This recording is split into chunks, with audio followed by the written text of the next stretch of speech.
Assalamualaikum warahmatullahi wabarakatuh. Salam sejahtera buat kita semua. Sobat PPATK, Sobat Bang Vio, selamat datang di podcast Jumatan. Jumpa PPATK Pekanan. Di sini Sobat PPATK tempat kita ngobrol santai ya, tapi ya tentu berbobot ya. Membahas isu keuangan, kejahatan, dan bagaimana kita semua bisa melindungi keluarga dari ancaman ekonomi digital. Sobat PPATK, minggu ini kita bahas sebuah fenomena besar. Judi online itu turun 57% di era Presiden Prabowo Subianto. Ini tentu sebuah capaian besar ya, yang menyelamatkan banyak rumah tangga di Indonesia. Saya tidak omon-omon ya, ini fakta. Bagaimana ya Sobat PPATK, kalau kita lihat angka di tahun 2024, berputaran uang judi online itu mencapai 359 triliun. Nah, di 2025 ini sampai di kuartal ketiga angkanya tinggal 155 triliun. Apa artinya? Turun 57%. Ini sebuah penurunan yang tidak pernah terjadi sebelumnya. Dan bukan cuma itu Sobat PPATK. Deposit pemain masyarakat yang tahun lalu itu 51,3 triliun, ini hanya tinggal 24,9 triliun. Ada 45% penurunan yang terjadi. Nah, total dari angka yang ada ini berimplikasi kepada jutaan masyarakat yang tadinya rutin bermain, kini memilih berhenti. Itu artinya ada jutaan keputusan baik, jutaan keluarga yang selamat dari jeratan utang, konflik rumah tangga, dan tekanan mental. Ini ada cerita yang menarik sebenarnya ya, cuman mungkin tidak saya bahas pada kali ini. Kita membuat semacam riset ya terhadap korban-korban dari judi online.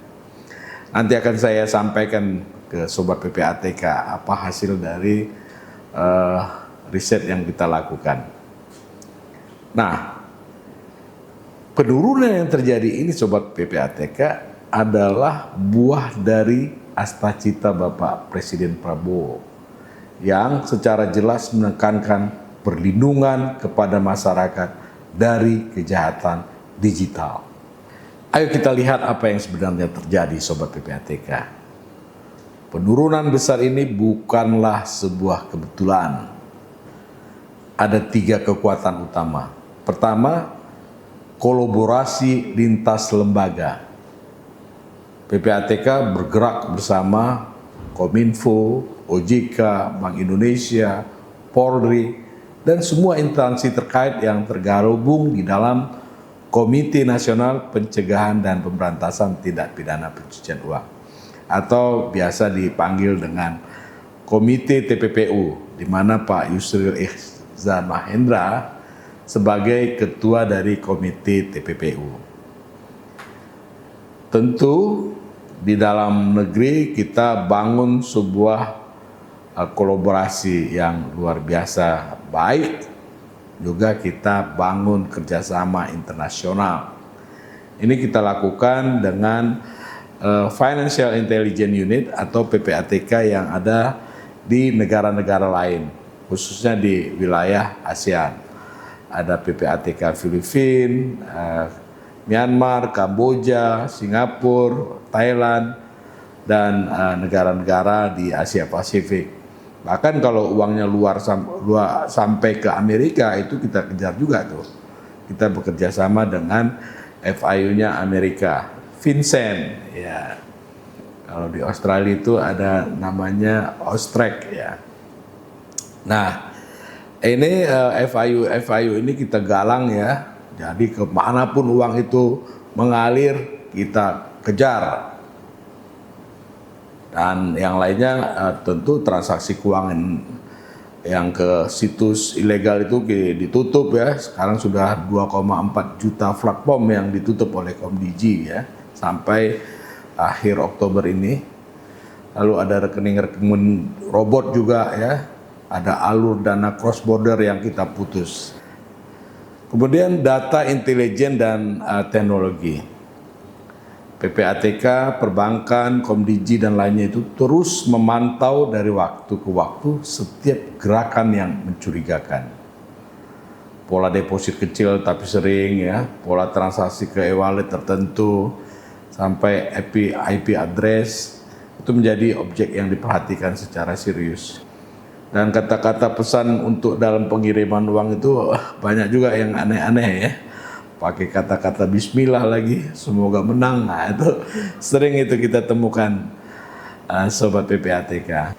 Lalu tindakan berbasis astacita. Pak Prabowo dalam arahannya itu menekankan ya beberapa hal. Salah satunya itu tidak boleh ada pembackingan atau kong kali kong. Pak Presiden di sini sangat tegas ya bahwa penegak hukum dan lembaga negara harus bekerja seoptimal mungkin. Beliau menyampaikan kepada kita semua dengan semangat dan kata-kata yang tangkas dan lugas bahwa kita semua harus bekerja sama, bersatu untuk melawan judi online. Jangan ada yang membackingi, begitu kata Pak Presiden. Nah, perang melawan judi online ini bukan hanya perang moral sobat PPATK, tapi perang melindungi ekonomi keluarga Indonesia. Ya, sobat PPATK, tentu kita senang ya, bahagia. Angka itu turun secara signifikan, harus diakui. Jaringan internasional judi online tapi belum menyerah sobat PPATK. Mereka terus menggunakan berbagai cara ya untuk tetap eksis. Mulai yang dia lakukan itu melakukan berpindah lokasi server ya. Dari dulu kebalen banyak kita temukan di negara-negara tetangga kita, dari satu negara pindah ke negara lain ya. Saya sebut saja ya, misalnya dari Kamboja pindah ke Myanmar, pindah ke Filipina, pindah lagi ke Kamboja dan seterusnya. Lalu banyak dari para bandar ya, para pelaku kejahatan judi online ini menggunakan rekening robot. Ini rekening sewaan, rekening fiktif. Identitasnya palsu, bahkan identitasnya itu dibuat dengan teknologi artificial intelligence.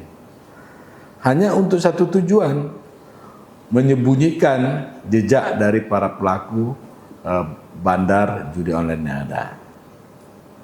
Nah, kemudian ada juga mereka melakukan menyamar pakai iklan-iklan ya obat-obatan lah ya, herbal, e-commerce, live shopping.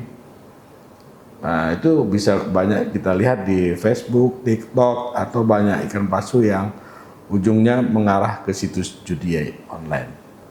Nah, ini ya satu fenomena baru sobat PPATK yang kita lihat ya, di mana handphone bekas itu jumlahnya ribuan bahkan ratusan ribu itu dikirim ke Indonesia, bekas loh ya. Lalu kemudian dari Kamboja dikirim ke Indonesia, dan di Indonesia itu diisi berbagai akun bank secara online. Nah, setelah itu terisi dikirim lagi tuh ke negara pengirim, lalu kemudian dioperasikan lebih lanjut. Ya tentu ya tahu kita tujuannya apa.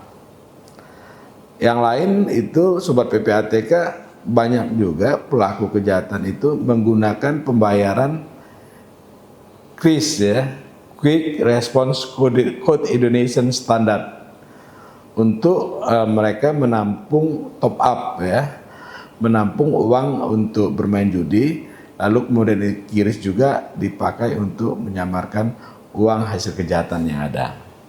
kejahatan judi online ini Sobat PPATK, ini ya sesuatu yang penting Sobat PPATK ketahui bahwa judi online itu nggak berdiri sendiri.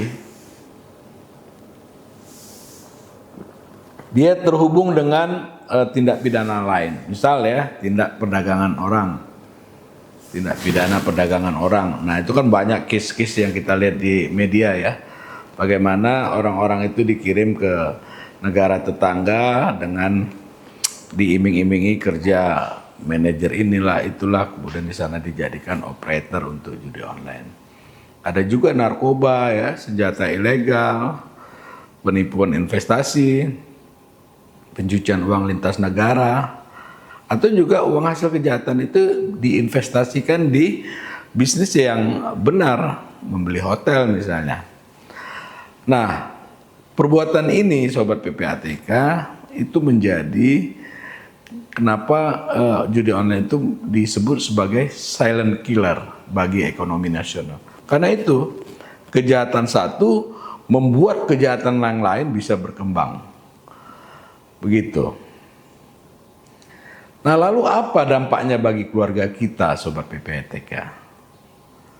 Kalau kita berbicara hati ke hati ya, setiap 100.000 yang hilang untuk judi, ada susu anak yang tidak terbeli, cicilan rumah yang macet, tabungan pendidikan yang habis, pertengkaran suami istri yang meningkat, tekanan psikologis yang menumpuk. Bahkan data kami menunjukkan bahwa pemain judi online ini juga menggunakan dana ya untuk untuk dia terus bisa bermain judi online. Dia lakukan pinjaman online, pakai kartu kredit, curi dari sana dari sini di lingkungan rumah sendiri ya. Bahkan banyak di antara keluarga itu yang terjebak prostitusi online. Nah, ini mohon maaf ini ya, dari data kita itu selain orang yang berpenghasilan 5 juta ke bawah itu 80%, itu yang banyak terlibat judi online itu adalah ibu rumah tangga. Banyak laki-laki dan ada juga perempuan. Nah, perempuan ini kalau sudah kecanduan itu juga bisa terjerembab masuk ke dalam prostitusi online. Maka dari itu Sobat PPATK ya, kalau kita lihat ekonomi keluarga itu terganggu, maka efeknya itu merembet kemana-mana. Karena itu keberhasilan menurunkan judi online ini adalah sebuah keberhasilan yang menyelamatkan rumah tangga Indonesia. Sobat PPATK, Bang View ingin menitipkan 3 pesan untuk kita semua. Pertama, lindungi data pribadi kita. Jangan sampai pernah KTP kita itu tercecer ya. Jangan klik link yang tidak jelas, karena data itu bisa dipakai untuk buka rekening robot. Kedua, Sobat PPATK, jika ada ajakan judi online, tolak. Hati-hati ya dengan tautan hadiah lah, voucher lah, tawaran ini itulah yang digunakan sebagai kedok. Ketiga, Sobat PPATK, laporkan bila melihat hal-hal terkait dengan permainan judi online ke penegak hukum. Polisi ya, ke PPATK juga bisa buka website PPATK kemana harus mengadu gitu ya. Bisa lewat WA, bisa lewat email dan seterusnya.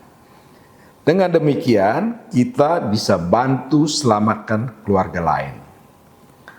Sobat PPATK, perang ini belum selesai. Perang melawan judi online adalah perjalanan panjang. Tapi ada kabar baiknya. Kita sudah menurunkan 57% perputaran dana dan 45% deposit pemain judi online. Ya, tentu ini suatu kemenangan buat kita semua ya.